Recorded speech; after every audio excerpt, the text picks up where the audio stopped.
This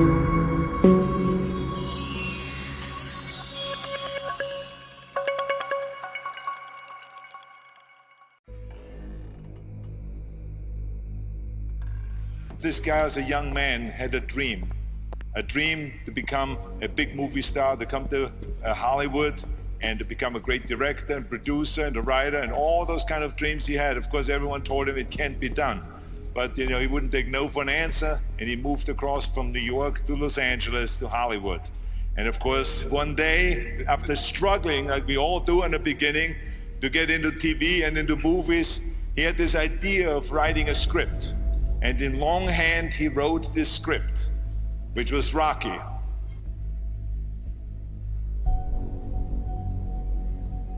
It's all about dreams, and by the way, dreams cost nothing. They're free.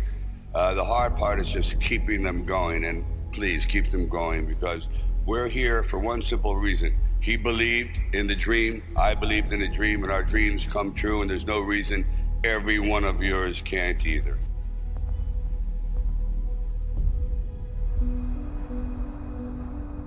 I used to sit in this little apartment, and it was a room. As a matter of fact, the room was so small, I remember I was able to open up the window and close the door while sitting on the bed at the same time. It was like 8 feet by 8 feet by 9 feet. But the one thing about that room, there was really very little distraction. So I would sit there propped up in bed, and I'd go out with my big pen and legal pad and just start writing these stories. And most of them were very, very trivial, but there was something about the process of unrealized dreams. I was always brought back to this subject because I think it's one of the most enduring subjects and one of the most difficult passages for people to accept, that they never were realized in their own lifetime, that they just didn't get that shot. I decided it was a time to come to California. So I went to California, and I moved in the Valley, and things weren't going very, very well there. As a matter of fact, I had to go out and try to sell my dog because he was either do that or he just was not going to be very well fed. And then one night, I went to see Muhammad Ali fight. For one brief moment, this supposed stumble bum turned out to be magnificent in the fact that he lasted and knocked the champion down. I said, boy, if this isn't a metaphor for life.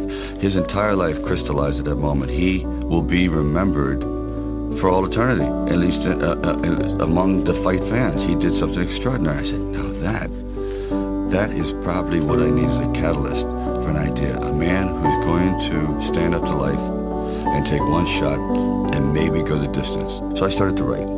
And it was one of those writing frenzies. And 3 days later, I came up with the script of Rocky. Now, the script by no means was a finished piece of material. It was probably about 90 pages, and maybe 10% of it remained in the final script, but it was done. I first met Bob Chardoff and Irwin Winkler, and I believe I was there on a casting call. So we're talking a little bit, and I guess I really wasn't right for the acting part. And on the way out, I said, oh, I don't know if it matters, but I do a little bit of writing. He goes, really? He says, yeah, I'm writing this story. I have this thing about wrestlers, and I might do something about boxing. Well, he says, well, bring it around. And I thought, if I hadn't stopped on the way out, that's why I tell all actors or writers, don't give up. Keep talking. Eventually, you might hit a nerve somewhere, and they go, come on back. And if they didn't say, come on back, or bring it later and let's see what you've developed, I wouldn't be sitting here. So I have to give incredible credit to their insight and their patience, and they're willing to take a chance, which it doesn't exist much anymore, unfortunately.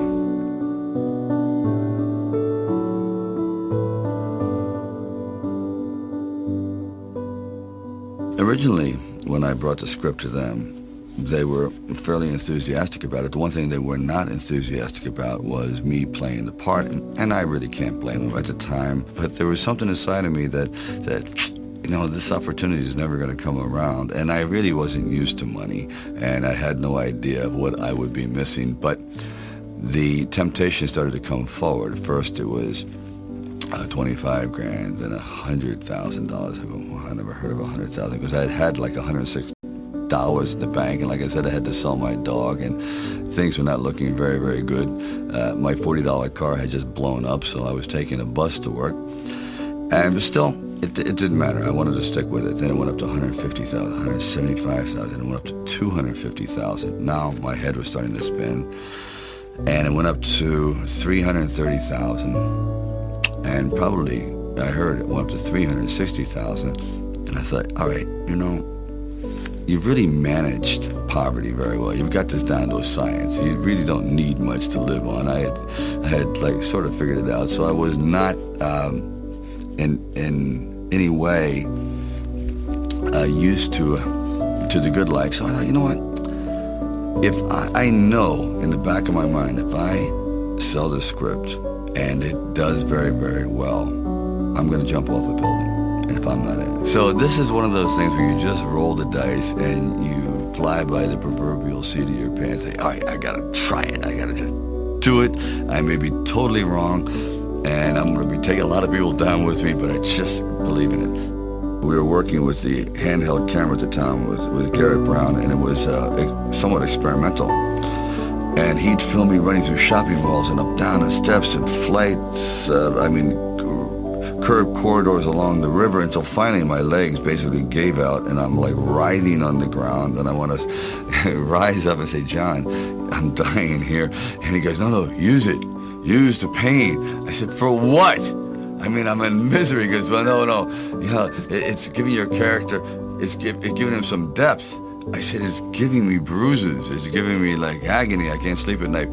Like the scene where we just jumped down and saw this ship along the dock, this docked along the pier, and I said, just jump out, run as fast as you can along the ship, and I'm running and running. I said, you know what, my legs are buckling. I'm literally gonna crash down here. Teeth are gonna go, jaw, face. I'm just gonna be ground down to this flat-faced image. Please. And I just barely made it.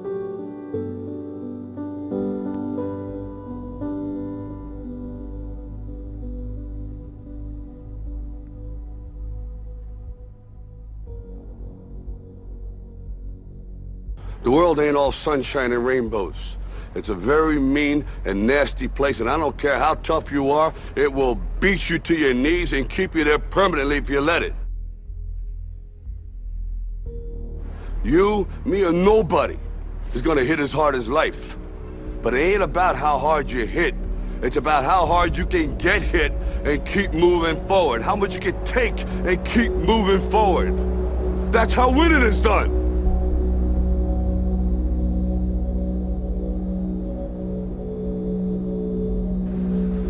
Now, if you know what you're worth, now go out and get what you're worth. But you gotta be willing to take the hits and not pointing fingers saying you ain't where you want to be because of him or her or anybody. Cowards do that, and that ain't you. You're better than that.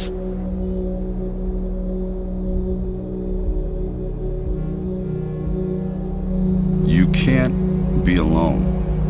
To really succeed, no man really is an island. When you find the right components in your life, the right people that gel with you, then you feel as though you're invincible. It may be a fallacy, but you at least feel as though you can take all that life has to dish out.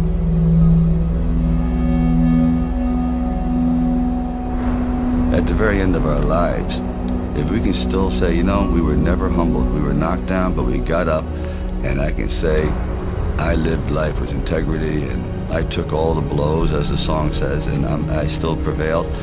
I think that's a good epitaph for anyone.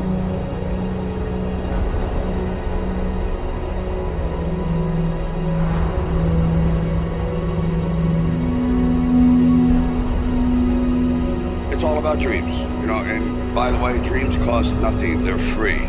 The hard part is just keeping them going, and please keep them going, because we're here for one simple reason. He believed in the dream, I believed in the dream, and our dreams come true, and there's no reason every one of yours can't either.